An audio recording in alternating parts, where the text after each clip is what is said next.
Assalamualaikum sahabat, semoga hari-hari kalian tetap dalam lindungan Allah Azza wa Jalla. Bagi kalian yang belum subscribe, sesungguhnya tiada dosa dan celaka sedikit pun jika kalian klik tombolnya, aktifkan loncengnya, dan share ke saudara-saudara kalian agar kelak di akhirat kita mendapatkan pahala jariah dari channel ini.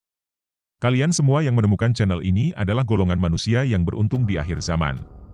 Setiap orang memiliki cacat dan aib, kesalahan dan kekeliruan. Oleh karena itu, kita jangan merasa mengetahui apa yang tidak diketahui orang lain. Jagalah hak dan kehormatan saudaramu.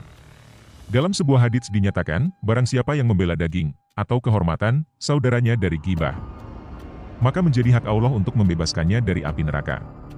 Hadis riwayat Ahmad dengan sanad hasan dan dinilai Syekh Al-Albani sebagai hadits Sahih li Ghairihi di dalam Sahih At-Targhib wa Tarhib, nomor 2847.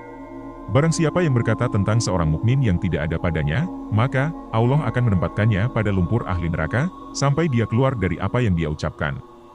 Hadis riwayat Abu Dawud, dan dinilai Sahih oleh Syekh Al-Albani di dalam Sahih At-Targhib wa Tarhib nomor 2845.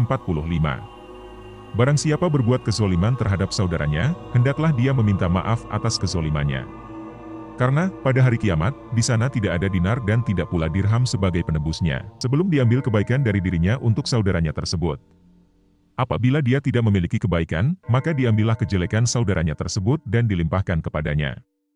Diangkat dari khutbah Jumat Syekh Sholih bin Abdullah bin Humaid, di Masjidil Haram, Mekah Al-Mukarramah.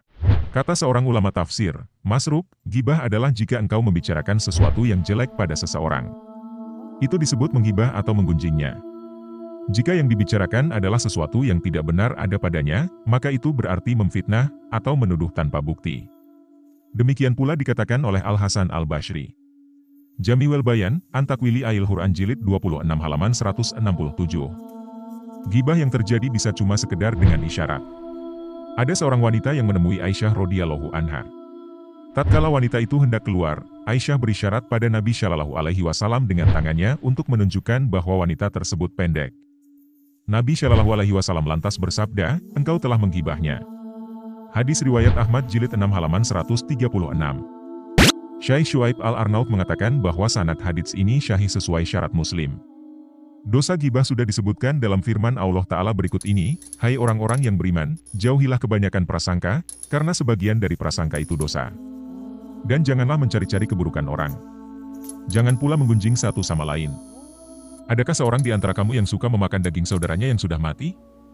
Maka tentulah kamu merasa jijik kepadanya. Dan bertakwalah kepada Allah. Sesungguhnya Allah Maha Penerima Taubat lagi Maha Penyayang. Quran Surat Al-Hujurat ayat 12. Asy-Syokani rahimahullah dalam kitab tafsirnya mengatakan, Allah Ta'ala memisalkan ghibah dengan memakan bangkai seseorang. Karena bangkai sama sekali tidak mengetahui siapa yang memakan dagingnya. Ini sama halnya dengan orang yang hidup juga tidak mengetahui siapa yang menggunjing dirinya. Demikianlah keterangan dari Az-Zujaj. Fathul Qadir Jilid 5 halaman 87. Asy-Syokani rahimahullah kembali menjelaskan, dalam ayat di atas terkandung isyarat bahwa kehormatan manusia itu sebagaimana dagingnya. Jika daging manusia saja diharamkan untuk dimakan, begitu pula dengan kehormatannya dilarang untuk dilanggar. Ayat ini menjelaskan agar setiap muslim menjauhi perbuatan ghibah. Ayat ini menjelaskan bahwa ghibah adalah perbuatan yang teramat jelek. Begitu tercelanya pula orang yang melakukan ghibah. Ibnu Jarir At-Tabari berkata, Allah mengharamkan menggibahi seseorang ketika hidup sebagaimana Allah mengharamkan memakan daging saudaramu ketika ia telah mati. Jami'ul Bayan, An-Takwili Al-Quran Jilid 26 halaman 168, Qatadah rahimahullah berkata, sebagaimana engkau tidak suka jika mendapati saudarimu dalam keadaan mayit penuh ulat. Engkau tidak suka untuk memakan bangkai semacam itu. Maka sudah sepantasnya engkau tidak menggibahinya ketika ia masih dalam keadaan hidup. Jami'ul Bayan, An-Takwili Al-Quran Jilid 26 halaman 168. Ghibah termasuk dosa karena di akhir ayat disebutkan Allah Maha Menerima Taubat. Artinya, apa yang disebutkan dalam ayat termasuk dalam dosa karena berarti dituntut bertaubat. Imam Nawawi juga menyebutkan bahwa ghibah termasuk perbuatan yang diharamkan, lihat Syarh Sahih Muslim Jilid 16 halaman 129. Seberapa berat ancaman dan dosa bagi pelaku ghibah? Diriwayatkan, pada zaman Rasulullah Shallallahu Alaihi Wasallam bila ada orang yang berbuat ghibah, maka siksanya langsung diperlihatkan, sebagaimana yang terjadi pada dua orang wanita yang diperintah olehnya untuk memuntahkan darah kental dari mulutnya setelah menggunjing saudaranya.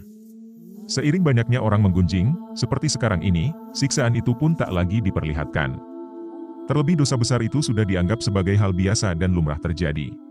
Padahal, Rasulullah Shallallahu Alaihi Wasallam sudah menyatakan bahwa dosa gibah lebih berat dari dosa zina, gibah itu lebih berat dari zina. Seorang sahabat bertanya, bagaimana bisa? Rasulullah Shallallahu Alaihi Wasallam menjelaskan, seorang laki-laki yang berzina lalu bertobat, maka Allah bisa langsung menerima tobatnya. Namun pelaku gibah tidak akan diampuni sampai dimaafkan oleh orang yang digibahnya, hadis riwayat Tobroni. Tak hanya itu, diriwayatkan bahwa Allah pernah berfirman kepada Nabi Musa alaihissalam, siapa saja yang meninggal dunia dalam keadaan bertaubat dari perbuatan gibah, maka dia adalah orang terakhir masuk surga. Dan siapa saja yang meninggal dalam keadaan terbiasa berbuat gibah, maka dia adalah orang yang paling awal masuk neraka. Lebih bahaya lagi, kelak di akhirat orang yang suka gibah akan dimintai pertanggungjawaban di hadapan Allah oleh orang yang digibahnya. Amal kebaikannya dibayarkan kepada orang-orang yang pernah dizoliminya, termasuk kepada orang yang telah digibahnya. Setelah amal kebaikannya habis, amal keburukan orang-orang yang dizoliminya ditimpakan kepada dirinya. Suatu hari, Rasulullah Shallallahu Alaihi Wasallam bertanya kepada para sahabat, apakah kalian tahu siapakah orang yang bangkrut? Mereka menjawab, orang yang bangkrut di tengah kami adalah orang yang sudah tidak memiliki dirham dan harta benda lain. Beliau menjelaskan, orang bangkrut dari umatku adalah orang yang datang pada hari kiamat membawa amal sholat, zakat, puasa, namun dia pernah mencaci si ini, menuduh si ini, makan harta si ini, menumpahkan darah si ini, memukul si ini sehingga yang ini dibayar dengan kebaikannya dan yang ini dibayar dengan kebaikannya. Setelah kebaikan-kebaikannya habis sebelum semua kezoliman terbayar, maka diambillah keburukan-keburukan mereka yang pernah dizoliminya lalu ditimpakan kepada dirinya. Akibatnya, dia dilemparkan ke dalam neraka. Anas radhiyallahu anhu meriwayatkan bahwa Rasulullah Shallallahu Alaihi Wasallam bersabda, tatkala aku diangkat ke langit, aku melewati kumpulan orang yang memiliki kuku terbuat dari tembaga, dengannya mereka mencakar-cakar wajah dan dada mereka sendiri. Lantas aku pun bertanya pada Jibril, siapakah mereka itu wahai Jibril? Jibril menjawab, mereka itu adalah orang-orang yang suka menggunjing, dan suka menghina harga diri saudaranya.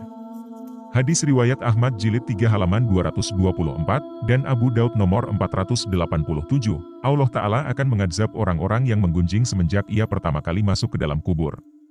Sebagaimana dalam hadis Ibnu Abbas radhiyallahu anhu, Nabi Shallallahu Alaihi Wasallam suatu ketika melewati dua kuburan, beliau bersabda, sesungguhnya kedua penghuni kubur ini sedang diazab. Dan mereka tidaklah diazab karena perkara yang besar, dalam pandangan kalian. Sesungguhnya salah satunya selalu menyebarkan namimah, adu domba dan gibah, sedangkan yang kedua tidaklah mensucikan diri dari kotoran air kencingnya. Hadis riwayat Bukhari nomor 1378. Quran Surat Al-Humasah ayat 1, Allah berfirman, celakalah bagi setiap pengumpat dan pencela. Menurut tafsir Jalalain, yakni Jalaluddin Al-Mahalli dan Jalaluddin As-Suyuti, kecelakaanlah, lafal al-wail ini adalah kalimat kutukan, atau nama sebuah lembah di neraka jahanam bagi setiap pengumpat lagi pencela, yaitu yang banyak mengumpat dan banyak mencela. Ayat ini diturunkan berkenaan dengan orang-orang yang suka mengumpat Rasulullah Shallallahu Alaihi Wasallam dan orang-orang mukmin, seperti Umayyah bin Khalaf, Walid bin Mughirah dan lainnya. Sedangkan menurut tafsir Ibnu Katsir, yakni Ismail bin Umar al-Quraisy bin Katsir al-Bashri ed-Damaski, perbedaan al-Hamas dan al-Lamas, yang pertama melalui ucapan, sedangkan yang kedua melalui perbuatan. Makna yang dimaksud ialah tukang mencela orang lain dan menjatuhkan mereka.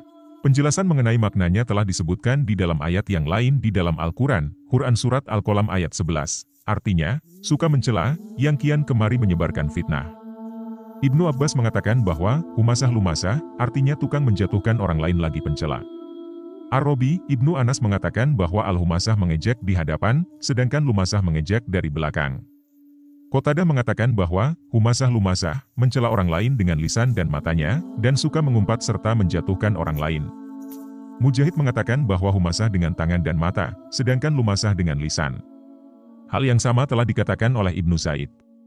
Malik telah meriwayatkan dari Zaid Ibnu Aslam, bahwa makna yang dimaksud ialah memakan daging orang lain, yakni mengumpat. Kemudian sebagian dari ulama mengatakan bahwa orang yang dimaksud ialah Al-Ahnas Ibnu Syuraik, dan pendapat yang lain mengatakan selain dia. Mujahid mengatakan bahwa makna ayat ini umum. Bagaimana sahabat realita Islam? Sudah berapa orang yang kita gunjing hari ini? Bersiaplah menjemput hari kebangkrutanmu di dunia, alam kubur, bahkan sampai akhirat. Nauzubillahi min zalik. Alhamdulillah channel ini akan selalu mengingatkan kita semua dari perbuatan-perbuatan itu. Semoga kita terhindar dan lisan kita terlindungi dari perbuatan-perbuatan ghibah. Terima kasih telah subscribe channel ini, dan bagi kalian yang tidak mau ketinggalan nasihat-nasihat seputar realita dan Islam, jangan sampai ketinggalan kesempatan baik ini. Aktifkan lonceng, share ke saudara-saudara kita agar kita menjadi insan yang manfaat di dunia dan akhirat. Sampai bertemu di video nasihat selanjutnya.